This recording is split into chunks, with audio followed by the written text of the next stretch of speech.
प्यारे विद्यार्थियों, आप सभी का इस SBRM government PG college Nagaur के यूट्यूब चैनल पर स्वागत है। आज हम ऊष्मागतिकी से संबंधित दो बिंदुओं के बारे में चर्चा करेंगे, जिसमें हम पहला बिंदु रहेगा प्रॉपर्टीज ऑफ सिस्टम यानी तंत्र के गुणधर्म, और हमारा दूसरा बिंदु रहेगा क्लासिफिकेशन ऑफ सिस्टम यानी तंत्र का वर्गीकरण।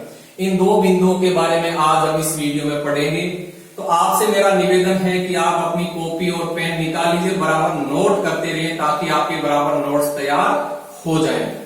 तो पहला बिंदु हम लेते हैं properties of system. Properties of system यानी तंत्र के गुणधर्म, निकाय के गुणधर्म। यदि हम तंत्र के गुणधर्म की बात करें तो तंत्र के मुख्यतः 4 प्रकार के गुणधर्म होते हैं, जिसमें पहला प्रकार है, देखो, एक्सटेंसिव प्रॉपर्टीज।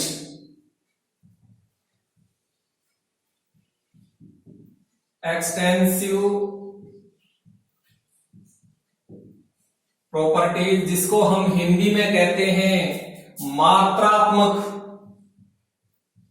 मात्रात्मक या विस्तीर्ण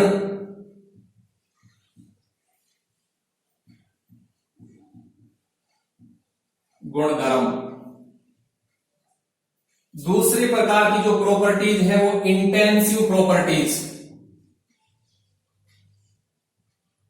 इंटेंसिव प्रॉपर्टीज, जिसको हम हिंदी में कहते हैं मात्रा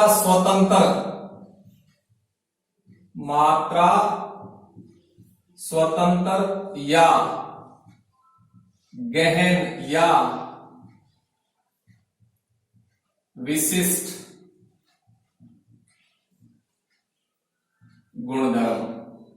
यानी दूसरे प्रकार का गुणधर्म है इंटेंसिव प्रॉपर्टी, जिसको मात्रा स्वतंत्र गुणधर्म या गहन गुणधर्म या विशिष्ट गुणधर्म भी कहते हैं। तीसरे प्रकार की जो प्रॉपर्टीज है वो होता है स्टेट फंक्शन, जिसको हम थर्मोडायनामिक फंक्शन भी कहते हैं।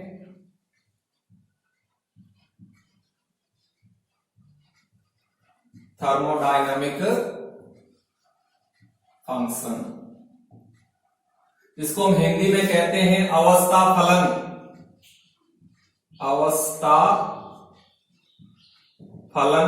और इसको बोलते हैं थर्मोडायनामिक यानी ऊष्मागतिकीय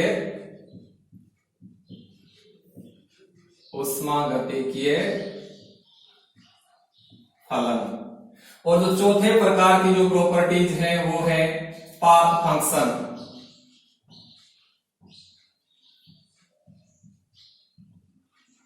जिसको हम बोलते हैं पथ फलन। तो ये 4 प्रकार के गुणधर्म सिस्टम के होते हैं। Extensive properties, intensive properties, state function, जिसको हम थर्मोडायनामिक फंक्शन भी कहते हैं, और पाथ फंक्शन। इनके बारे में अब हम बढ़ते हैं। तो सबसे पहले लेते हैं हम एक्सटेंसिव प्रॉपर्टीज।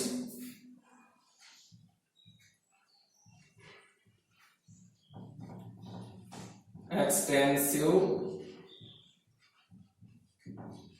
प्रॉपर्टीज, जिसको हिंदी में कहते हैं हम मात्रात्मक गुणधर्म या विस्तीर्ण गुणधर्म। तो देखो, एक्सटेंसिव प्रॉपर्टीज क्या होती है? सिस्टम के ऐसे गुणधर्म जिनके मान सिस्टम में उपस्थित पदार्थ की मात्रा पर निर्भर करते हैं, उनको हम कहते हैं एक्सटेंसिव प्रॉपर्टीज या मात्रात्मक गुणधर्म। यानी देखो, नाम से स्पष्ट है, मात्रात्मक गुणधर्म। ऐसे गुणधर्म जिनके मान सिस्टम में उपस्थित पदार्थ की मात्रा पर निर्भर करते हैं, मात्रात्मक गुणधर्म कहलाते हैं। यानी जो इनके मान है, इनके मान वो सिस्टम में उपस्थित पदार्थ की मात्रा पर निर्भर करते हैं। अब देखो हम इनके एग्जाम्पल देखें कि इनके कौन कौन से उदाहरण होते हैं ऐसे जिनके मान है वो सिस्टम में उपस्थित पदार्थ की मात्रा पर निर्भर करते हैं। तो उदाहरण की देखें हम एग्जाम्पल्स। तो देखो इसमें द्रव्यमान है यानी मास, आयतन है यानी वॉल्यूम, एंट्रोपी है,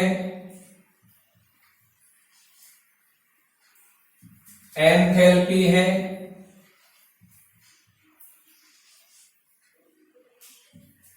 आंतरिक ऊर्जा यानी इंटरनल एनर्जी है,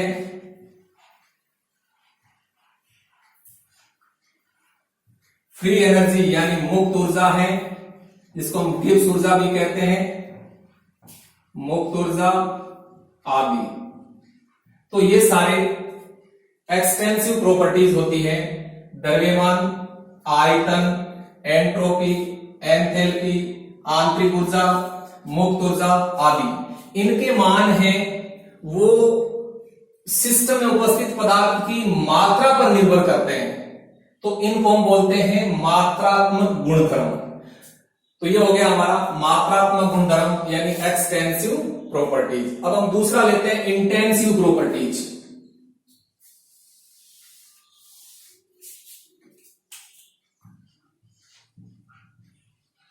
इंटेंसिव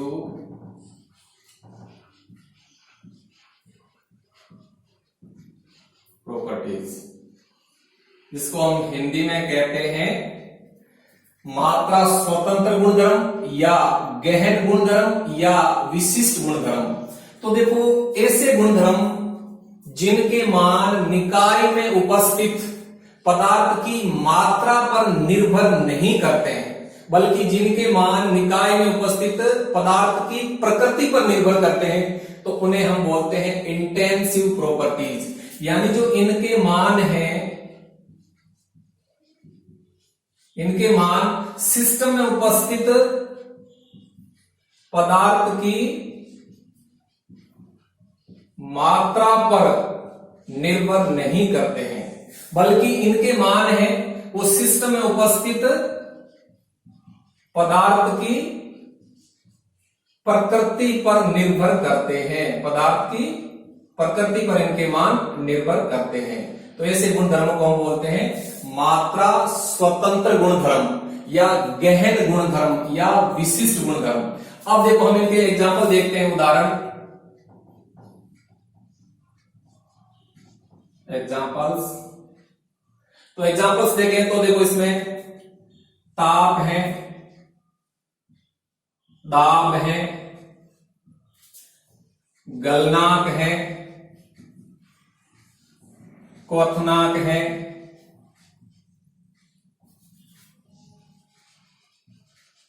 क्वथनांक है, श्यानता है, पृष्ठ तनाव है,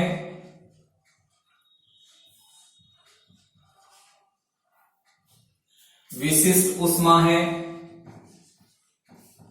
विशिष्ट ऊष्मा, मोलर ऊष्माधारिता, मोलर ऊष्मा धारिता है, मोलर आयतन है,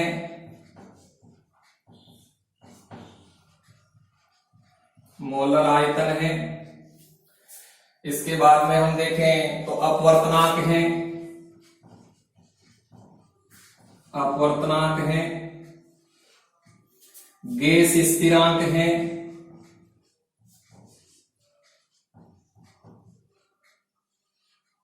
द्विध्रुव आघूर्ण है,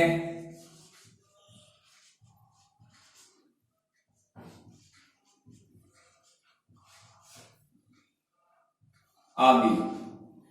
तो ये हमने कुछ प्रॉपर्टीज के बारे में बताया है। ताप, दाब, गलनांक, क्वथनांक, श्यानता, पृष्ठ तनाव, विशिष्ट ऊष्मा, मोलर ऊष्माधारिता, मोलर आयतन, अपवर्तनांक, गैस स्थिरांक, द्विध्रुव आघूर्ण, घनत्व भी होता है, देखो घनत्व,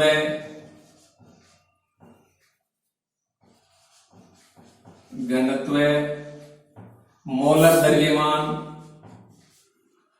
मोलर द्रव्यमान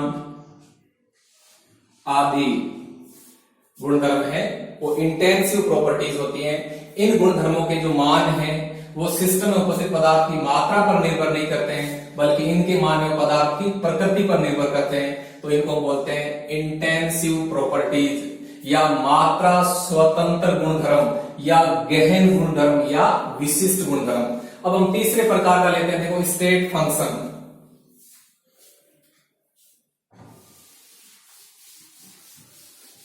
तीसरे प्रकार के जो प्रॉपर्टीज हैं वो है स्टेट फंक्शन, स्टेट फंक्शन, जिसको हम उष्मा गतिकीय फलन यानी थर्मोडायनामिक फंक्शन भी कहते हैं। तो देखो स्टेट फंक्शन क्या होते हैं? तंत्र के ऐसे गुणधर्म जिनके मान तंत्र की प्रारंभिक एवं अंतिम अवस्था पर निर्भर करते हैं, न कि तंत्र के पथ पर। तो देखो इनके जो मान है, इनके मान है वो निकाय की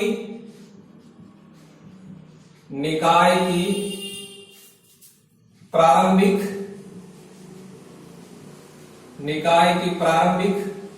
एवं अंतिम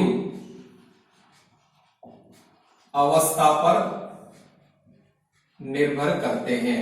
यानी निकाय की प्रारंभिक एवं अंतिम अवस्था पर इनके मान निर्भर करते हैं, बल्कि इनके मान है वो निकाय के पथ पर निर्भर नहीं करते हैं।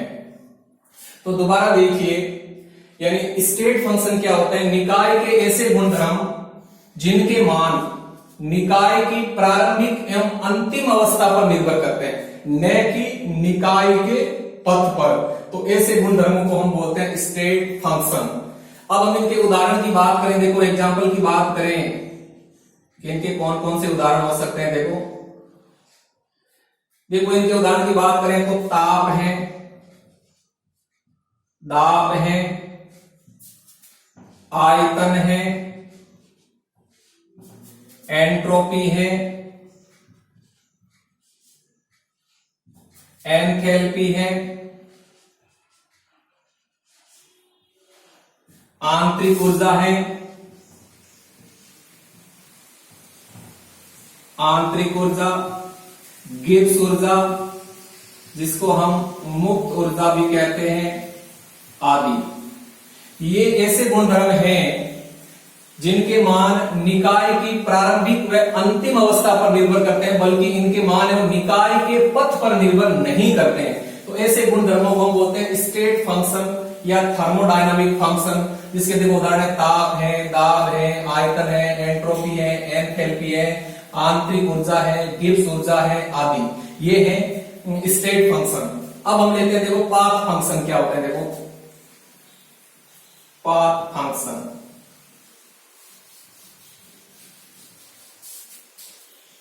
4 नंबर है पाथ फंक्शन। यानी ऐसे गुणधर्म जिनके मान निकाय के पथ पर निर्भर करते हैं, उनको हम पाथ फंक्शन कहते हैं। यानी जो इनके मान हैं, इनके मान निकाय के पथ पर निर्भर करते हैं, निकाय के पथ पर निर्भर करते हैं, तो ऐसे गुणधर्मों को हम बोलते हैं पाथ फंक्शन। यानी निकाय के ऐसे गुणधर्म जिनके मान निकाय के पथ पर निर्भर करते हैं, पाथ फंक्शन कहलाते हैं। अब देखो हम इसके एग्जाम्पल की बात करें यहां, तो देखो 2 गुणधर्म ऐसे होते हैं ऊष्मागतिकी में जिनके मान निकाय के पथ पर निर्भर करते हैं, न कि निकाय की प्रारंभिक एवं अंतिम अवस्था पर। दो प्रॉपर्टीज होती है ऐसी उष्मागतिकी में, इसमें एक होता है वर्क यानी कार्य, और एक होती है हीट यानी उष्मा। ये दो पाथ फंक्शन होते हैं, कार्य और उष्मा, ध्यान रखना। इनके मान है वो निकाय के पथ पर निर्भर करते हैं। इन दो के अलावा बाकी प्रॉपर्टीज होती हैं वो स्टेट फंक्शन होती हैं। तो यहां थोड़ा ध्यान दें कि जो पाथ फंक्शन का एग्जांपल देखें, यानी पथ फलन दो ही होते हैं, कार्य और उष्मा। बाकी जो गुणधर्म होते हैं वो आपके स्टेट फंक्शन होते हैं, यानी थर्मोडायनामिक फंक्शन होते हैं। तो ये हमने पहला टॉपिक देखा, प्रॉपर्टीज ऑफ सिस्टम, यानी सिस्टम के गुणधर्म। तो सिस्टम के मुख्यतः 4 प्रकार के गुणधर्म होते हैं, intensive properties, extensive properties, state function और पाथ फंक्शन। अब हम दूसरा बिंदु लेते हैं, देखो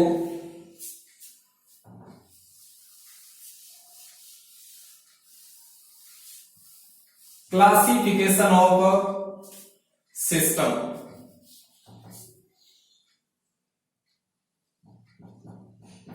क्लासिफिकेशन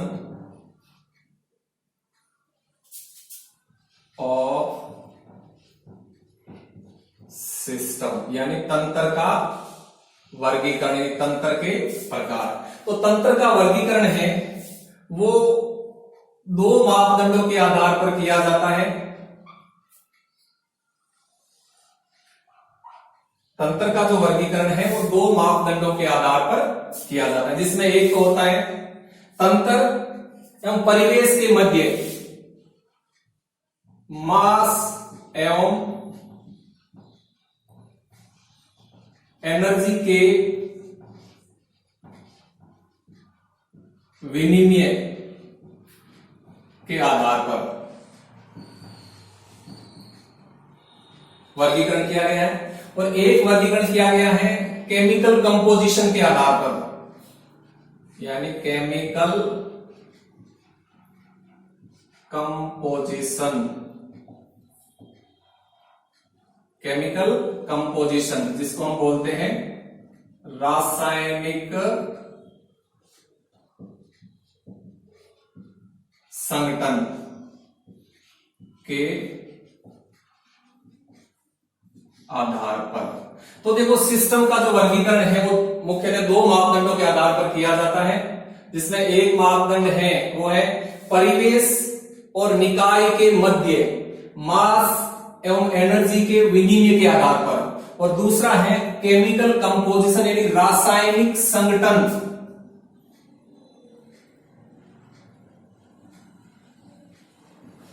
रासायनिक संगठन यानी केमिकल कंपोजिशन के आधार पर वर्गीकरण।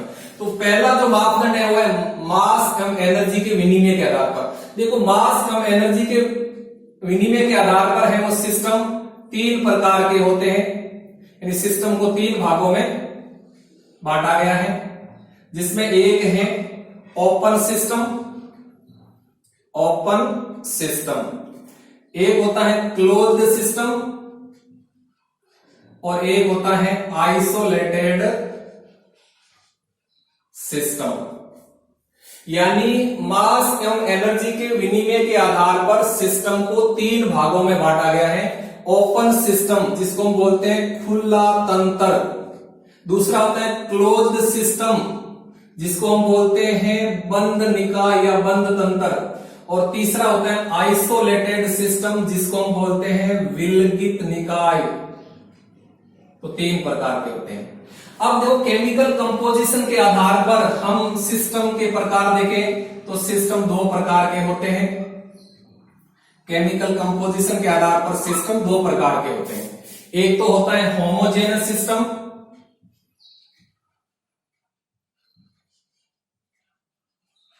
होमोजेनस सिस्टम, और एक होता है हेटेरोजेनस।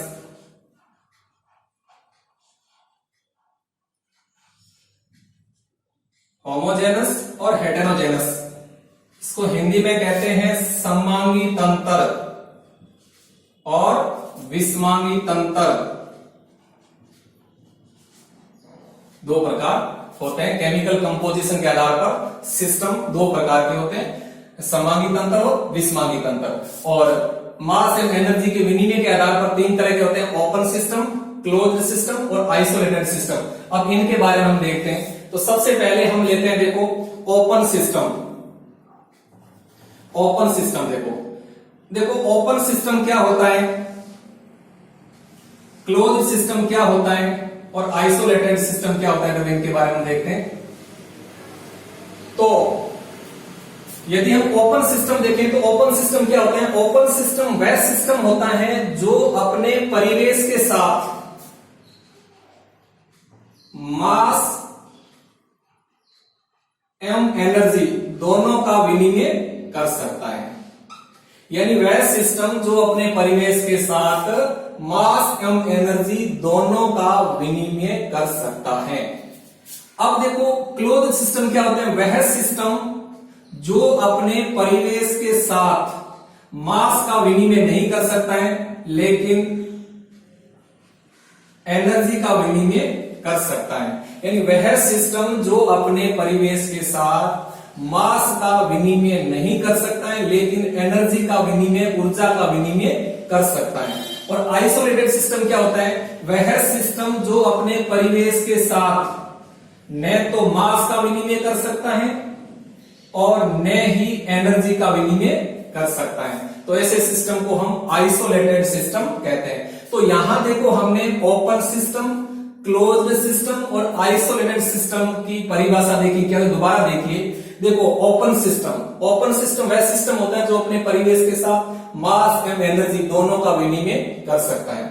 क्लोज्ड सिस्टम वह सिस्टम होता है जो अपने परिवेश के साथ मास का विनिमय नहीं कर सकता है लेकिन एनर्जी का विनिमय कर सकता है।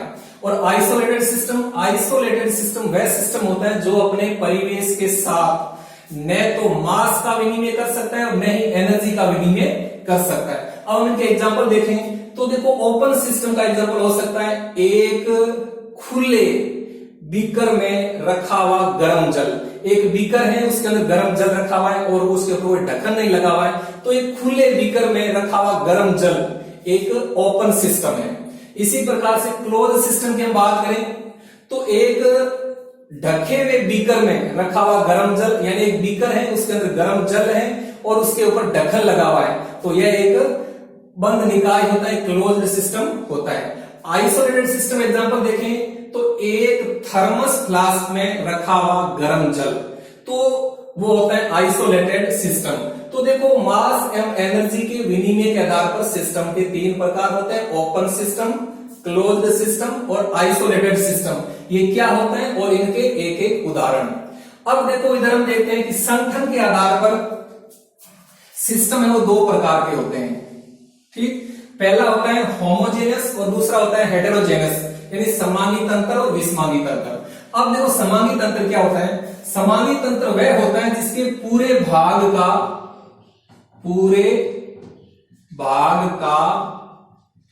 रासायनिक संगठन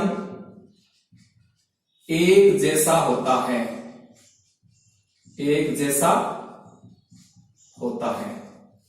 यानी जिसके पूरे भाग का रासायनिक संगठन एक जैसा होता है। या हम इसको ऐसे कह सकते हैं कि वह सिस्टम जिसमें एक ही प्रावस्था पाई जाती है, एक ही बात है, यानी अगर पूरे भाग का रासायनिक संगठन एक जैसा है तो एक ही प्रावस्था होगी। तो दोबारा देखिए, वह सिस्टम जिसके पूरे भाग का रासायनिक संगठन एक जैसा होता है, अर्थात वह सिस्टम जिसमें एक ही प्रावस्था पाई जाती है, तो ऐसे सिस्टम को हम समांगी तंत्र कहते हैं। यदि अपना एग्जांपल की बात करें तो देखो एक शुद्ध ठोस पदार्थ, एक शुद्ध द्रव पदार्थ, एक गैसीय पदार्थ, दो या दो से अधिक गैसों का मिश्रण, विलयन, ये सारे समांगी तंत्र के उदाहरण हैं, क्योंकि इन तंत्रों के पूरे भाग का रासायनिक संगठन एक जैसा है, अर्थात इनमें एक ही प्रावस्था पाई जाती है।